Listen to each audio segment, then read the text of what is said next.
Kita bicara tentang skripsi, tentunya ini adalah sesuatu hal yang banyak orang menganggap, banyak mahasiswa, bahkan teman-temanku sendiri menganggap skripsi ini sebuah momok yang sangat berat.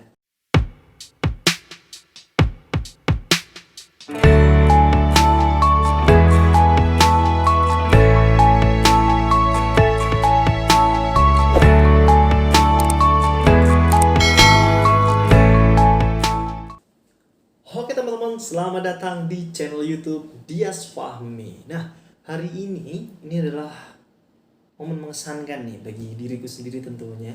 Dan insya Allah bisa bermanfaat buat teman-teman di semua yang ada di Indonesia, bahkan di luar negeri mungkin jika mereka ngerti bahasa Indonesia ya. Karena saya belum terlalu jago nih untuk ngomong bahasa Inggris. Jadi teman-teman kenalin dulu, namaku Dias Fahmi ya. Jadi aku asal Jogja, aku perlu mengenalkan diriku dulu karena ini adalah pertama kalinya aku bikin konten di YouTube, dan aku mohon doa dari teman-teman semuanya, semoga selalu dijaga motivasinya untuk terus memberikan inspirasi, semangat, dan tips and trik tentunya manfaat buat teman-teman semuanya. Oke, hari ini aku bakal bikin apa sih ya kira-kira? Aku bakal bikin sebuah konten tentang bagaimana mengerjakan skripsi tepat waktu. Nah, kita bicara tentang skripsi, tentunya ini adalah sesuatu hal yang banyak orang menganggap, banyak mahasiswa, bahkan teman-temanku sendiri menganggap skripsi ini sebuah momok yang sangat berat. Nah, sehingga ketika mereka sudah memikirkan skripsi ini berat, terbentuklah sebuah persepsi yang seperti itu, sehingga apa? Dampak buruknya, motivasi mereka, semangat mereka itu berkurang gitu ya. Walaupun ada beberapa teman-teman menganggap ini sebagai sebuah tantangan dan mereka memiliki motivasi yang tinggi. Nah, jangan khawatir, di video kali ini aku bakal bagi ke kalian tips and trick dimana ini berdasarkan pengalamanku pribadi. Dimana dulu waktu aku masih kuliah, jadi aku kuliah di jurusan psikologi di salah satu universitas swasta di Yogyakarta. Itu aku ngerjain skripsi hanya dalam kurun waktu 2,5 bulan, sekitar 2,5 bulan ya, 2 atau 2,5 bulan. Nah, di sini aku bakal bagiin tips ke kalian, jadi semoga ini bisa bermanfaat buat kalian. Oke, kita langsung mulai tips yang pertama. Jadi di sini tips yang pertama adalah pastikan judul penelitianmu sudah benar dan berkaitan. Nah, karena aku nih basicku adalah penelitian di bidang kuantitatif, tapi ini bisa juga buat teman-teman kualitatif ataupun eksperimen, bisa juga tonton nih video di sini karena ada beberapa tips yang bisa bermanfaat juga buat teman-teman. Jadi gini teman-teman, berbicara tentang judul, tentunya kita harus perhatikan judul kita ini berkaitan enggak sih? Jangan sampai kita punya gambaran judul yang bagus, tapi ternyata setelah kita dalami mereka tidak berkaitan. Tentunya buat teman-teman yang mengambil kuantitatif, jenis penelitian kuantitatif, ini bisa berbahaya buat teman-teman. Nah, bagaimana kita melihat variabel kita ini berkaitan? Teman-teman bisa cek. Yang pertama, dari faktor variabel terikat teman-teman. Semisal nih ya, penelitianku itu judulnya yaitu hubungan antara work family enrichment dengan work engagement, di mana variabel terikatnya adalah work engagement. Di sini kalian bisa lihat di faktor work engagement ada salah satunya work family enrichment. Walaupun nih dalam penelitianku tidak langsung dijabarkan secara jelas ya.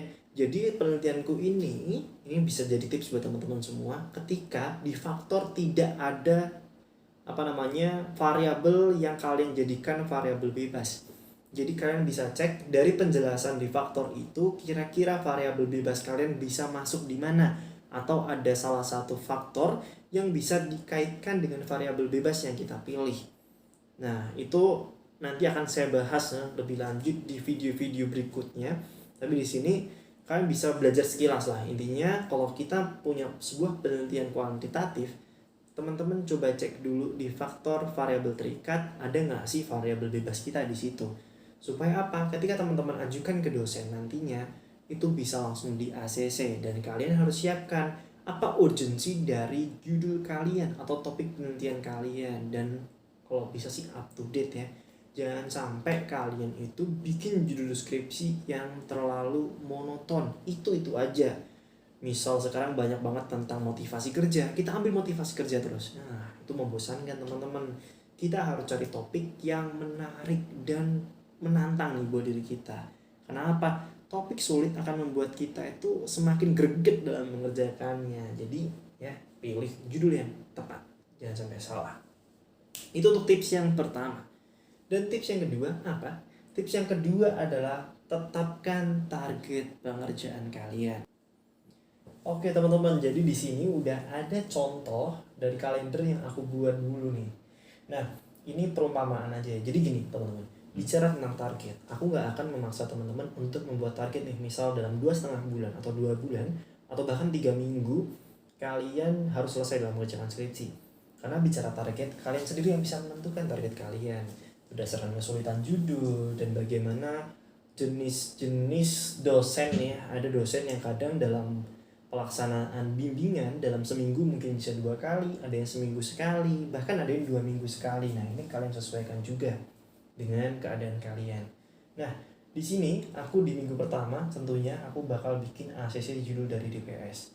Dimana di sini teman-teman, ketika kalian ngikutin tips yang pertama tadi, kalian memilih judul yang sudah berkaitan dan tepat, dan kalian tahu urgensi penelitian kalian, tentunya kalian, aku yakin, judulnya bakal langsung di ACC nih sama DPS. Dan di minggu berikutnya kita mulai bicara tentang bab 1 nih, latar belakang masalah. Dan di sini bab 1 kita targetkan dalam 2 kali pertemuan revisi kita bisa, dalam 2 kali bimbingan ini kita bisa selesai. Ya, kita bikin timeline pokoknya di sini ya, aku bikin timeline. Dan gini teman-teman, ketika kalian lebih cepat dari timeline yang kalian buat, gak perlu kalian hapus ya. Tandanya kalian bisa mengukur seberapa cepat kalian dalam mengerjakan. Nah, contohnya nih, misal dalam konsultasi judul pertama, aku bisa langsung di ACC. Ini gak usah dihapus nih yang kedua. Cukup kita ini tandanya, tapi yang di bab 1 ini kita akan percepat mulai kerjakan dari sini. Kita akan lihat progresnya berapa persen sih. Berapa persen kita lebih cepat dari rencana yang kita tetapkan. Nah, ini bermanfaat buat teman-teman semua tentunya. Nah, ini pokoknya kita siapkan. Dan gini teman-teman, dalam pengerjaannya ya, ini sekaligus tips buat kalian semua. Dalam mengerjakan skripsi, usahakan kalian lebih cepat dari dosen kalian. Contohnya begini nih, ketika dosen kalian minta bab 1, kalian juga harus sudah mulai menyelesaikan bab 2. Supaya apa? Ketika bab 1 sudah di ACC, dosen yang minta bab 2, kita udah ready nih, minggu depan langsung kasih bab 2-nya. Atau misal dosen kalian enak, kalian punya hubungan yang enak dengan dosen kalian, langsung kasih, saya sudah bikin nih Pak bab 2-nya, barangkali sekarang mau dicek sekalian. Nah, karena itu yang aku lakukan saat itu. Kayak gitu teman-teman. Nah, itu insya Allah bisa bermanfaat buat kalian ya. Itu tips yang kedua. Sekarang kita beralih ke tips yang ketiga. Nah, sekarang kita akan beralih ke tips yang ketiga. Apa sih tips yang ketiga? Jadi tips yang ketiga adalah kalian harus pahami panduan penelitian dari universitas kalian atau fakultas kalian ya. Karena gini teman-teman, pada dasarnya setiap kampus itu biasanya memiliki pedoman pengerjaan skripsi yang berbeda-beda. Makanya teman-teman harus pahami itu. Karena apa? Jangan sampai kalian belajar di internet, ya, kalian ambil contoh skripsi dari Universitas X misal. Tapi ketika kalian terapkan di skripsi kalian, ternyata itu nggak cocok. Nah, makanya ketika kalian punya pedoman, kalian coba ikuti itu. Dan saranku nih, kalian punya salah satu pegangan skripsi dari kakak kelas kalian yang bisa kalian lihat sistem pengerjaannya seperti apa. Bagaimana sih si kakak ini bisa mengambil argumen seperti ini, argumen seperti ini. Kita telaah dari skripsi itu. Supaya apa? Kita bisa memahami konsep dari skripsi itu. Itu adalah tips yang ketiga. Nah, terus bicara tentang tips yang berikutnya, yaitu tips keempat. Apa sih tips keempatnya? Jadi gini, tips yang keempat adalah jangan pernah lewatkan harimu tanpa menyentuh skripsi ya. Karena apa? Biasanya ketika kita sudah melewatkan 1 hari pun kita akan terus mager teman-teman. Dan ini gunanya juga untuk menjaga mood dan motivasi kita dalam mengerjakan skripsi ya. Aku cerita dulu waktu aku kuliah, itu aku pulang malam terus biasanya. Dan walaupun aku nongkrong, main, ataupun berorganisasi, setelah itu aku akan sempatkan waktu untuk membuka laptop untuk mengerjakan skripsi. Walaupun sekedar nih, untuk browsing tentang jurnal, terus kita melihat paragraf yang kita susun sebelumnya. Kan manusia ya, kadang kita ngantuk, ngetik, kita, ini ada yang typo nih. Atau mungkin ada yang nggak masuk kata-katanya, kurang enak. Nah ini bisa kita perbaiki, kayak gitu teman-teman. Jadi ingat, kalau kata dosenku nih, jadi jangan pernah lewatkan skripsi sehari walaupun kamu hanya mengerjakan satu paragraf aja. Ya, semoga bermanfaat itu. Terus yang kelima. Nah, bicara tentang yang kelima ini, kita harus sering diskusikan topik-topik kesulitan-kesulitan kita dalam skripsi bersama teman kita atau bersama kakak tingkat yang ada di kampus kita. Nah, biasanya dari diskusi itu kita akan menemukan insight atau pandangan baru dari penelitian kita. Dan itu tentunya bisa membantu. Bahkan gini teman-teman, ketika kita berdiskusi dengan orang tentang penelitian orang tersebut, biasanya kita akan terbuka juga tentang penelitian kita. Makanya dengan membantu orang lain, ya, membantu orang mendapatkan kebahagiaannya, bisa juga orang lain itu akan membantu kita dalam menemukan jalan kebahagiaan kita. Makanya jangan pernah pelit berbagi. Itu teman-teman. Terus tips yang keenam, ini berkaitan dengan yang aku singgung tadi ya, dimana kita harus lebih cepat dari dosen kita. Jadi ini adalah tips yang menurutku benar-benar sangat bermanfaat banget dalam aku mengerjakan skripsi teman-teman. Kita harus lebih cepat. Ketika dosen minta bab 1, kita harus sudah ready bab 2. Dosen minta bab 2, kita udah ready bab 3. Kayak gitu. Nah, makanya gunanya kita mempunyai skripsi kakak tingkat kita untuk menganalisa sistem pemikiran, konsep dari skripsi itu seperti apa. Dan usahakan variabel terikatnya sama dengan kita. Supaya apa? Konsepnya kita bisa coba pelajari, analisa bagaimana kakak tingkat kita berpikir ketika mengerjakan skripsi itu. Dan ini ya, ketika aku belum melakukan penelitian, kan bab 3. Di bab 3 itu kalau di kampusku biasanya ada tryout, namanya tryout ya. Dan biasanya setelah tryout kita akan lihat berapa item yang gugur. Setelah itu ada skala tetap, skala final yang akan kita gunakan untuk penelitian kita. Nah, di sini kita kan penelitian. Ketika penelitian ini kita bisa langsung ngerjain bab 4, bab 5. Gimana caranya? Gini. Kita punya hipotesis, teman-teman. Ketika kita yakin hipotesis kita diterima, mulailah kerjakan bab 4 dan bab 5. Kita kerjakan nih, ya bab 4 itu kan biasanya isi pembahasan. Kita akan isi dulu pembahasannya, intinya data-data kualitatifnya kita isi dulu nih. Ini paragraf-paragrafnya kita isi dulu. Nanti ketika penelitian kita udah selesai, kita tinggal masukin data angkanya. Dan di pembahasan itu kita sudah bahas lengkap. Ketika kita yakin dinamika kita atau hipotesis kita itu diterima. Jadi kita udah bisa mengatakan misal gini nih. Penelitian saya, work family enrichment itu memiliki hubungan positif dengan work engagement. Maka pembahasanku adalah itu. Mengatakan work family enrichment ini memiliki hubungan positif dengan work engagement pada karyawan yang sudah menikah. Nah, tapi ya, ketika hipotesis kita ternyata ditolak, nah ini semoga aja nggak tolak, kita harus ubah tuh dari awal lagi bab 4 nya kita buat. Tapi insya Allah ketika kita bisa yakin ya bab 4 kita, pembahasan kita sesuai dengan hipotesis yang kita rencanakan di awal, bahwa saya hipotesisnya sesuai dengan yang kita inginkan, kerjakanlah bab 4 dulu. Nanti masalah data tinggal kalian masukkan di akhir.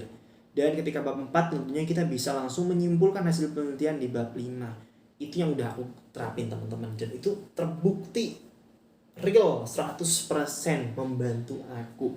Ya, bukannya sombong, dari hasil itu kita bener-bener, aku di sini bener-bener belajar, dan alhamdulillah skripsiku waktu itu dapat nilai A dan revisinya pun nggak banyak teman-teman. Dan ini harapannya bisa jadi motivasi buat teman-teman semuanya dalam mengerjakan skripsi. Jadi itu teman-teman untuk tips and triknya. Jadi semoga ini bisa teman-teman terapkan dalam mengerjakan skripsi kalian. Dan tadi di awal aku udah singgung nih, ya di judul aku sudah singgung. Di sini aku akan memberikan beberapa aplikasi juga yang bisa kalian gunakan untuk membantu kalian mengerjakan skripsi. Tentunya yang pertama adalah Google Scholar. Google Scholar ini adalah aplikasi atau apa ya, kalau kita bisa bilang aplikasi untuk mencari jurnal yang sangat membantu. Dan jangan pernah takut untuk mengeksplor jurnal internasional, karena kebanyakan orang itu takut atau males untuk membuka jurnal yang bahasa Inggris. Nah, berkaitan dengan jurnal bahasa Inggris, biasanya jurnal luar tuh banyak yang dikunci atau mereka punya kode barrier. Nah, di tips yang kedua, tips yang kedua ngantuk nih. Jadi ada aplikasi yang berikutnya, kalian bisa search di SCI Hub, di mana aplikasi ini akan membantu teman-teman nih. Jadi ada aplikasi namanya SCI Hub. Nah, jadi di aplikasi SCI Hub ini adalah gunanya untuk membuka kode barrier atau ketika kalian menemui jurnal yang dikunci atau tidak free access. Nah, di sini aku akan kasih kalian contoh nih. Nah, jadi tadi kan udah di copy nih ya, udah di copy doi-nya tadi. Nah, kita langsung aja paste di sini. Nah, paste, terus langsung dibuka di sini guys. Kita open, internet jangan lemot dong, ini dibikin konten nih. Nah, kita lihat ya, setelah ini akan langsung terbuka. Nah, ini tampilannya teman-teman. Aduh, ini internetnya gak mendukung banget ya teman-teman ya. Jadi nanti akan ada tampilan seperti ini, nanti dimana di sebelah sini nih, sebelah layar yang kosong ini nanti akan ada jurnal yang terbuka. Dan kalian bisa save ini nih di sini. Kalian klik, kalian save. Itu teman-teman, semoga bermanfaat buat teman-teman semua ya. Terus yang ketiga teman-teman. Nah, jadi ada aplikasi yang namanya Mendeley. Jadi ini adalah aplikasi yang gunanya adalah untuk nge-save jurnal-jurnal yang kita gunakan. Dan di sini akan membantu teman-teman untuk mengerjakan daftar pustaka kalian atau membuat kutipan-kutipan. Nah, seperti apa aplikasinya kita lihat langsung. Jadi ini adalah tampilan dari Mendeley. Nah, ini adalah jurnal-jurnal yang dulu aku pakai nih, banyak kan teman-teman. Nah, ini nantinya kalian akan bisa membuat daftar pustaka secara otomatis di Microsoft Word kalian. Nah, aplikasi ini bisa kalian tautin langsung ke Microsoft Word. Caranya gimana? Banyak banget di YouTube. Dan di sini aku nggak akan bahas Mendeley terlalu jauh. Intinya kalian bisa tonton di YouTube konten kreator yang lain, banyak banget mereka yang udah membahas tentang bagaimana sih menggunakan Mendeley. Tapi aku recommended kalian menggunakan Mendeley ini supaya apa? Jurnal kalian lebih tertata nih, dari nama pembuatnya, judulnya, tahunnya, ini dipublikasi oleh siapa. Nah, itu teman-teman. Jadi semoga bermanfaat ya. Oke, itu tadi adalah tips and trick dari videoku kali ini. Harapannya bisa bermanfaat buat teman-teman semua. Jangan lupa subscribe channel ini, nyalakan lonceng notifikasinya, dan jangan lupa di like dan komen teman-teman. Dan aku minta kritikan dan saran kalian yang membangun ya tentunya untuk penyemangatku dalam membuat konten-konten berikutnya. Maaf atas segala kekurangan dalam video ini, semoga bisa menginspirasi dan bermanfaat buat teman-teman semuanya. Semoga sukses dalam mengerjakan skripsi kalian. Ya, intinya harus tetap semangat, sukses selalu, dan selalu tersenyum. Terima kasih. See you di video-videoku berikutnya. Thank you guys.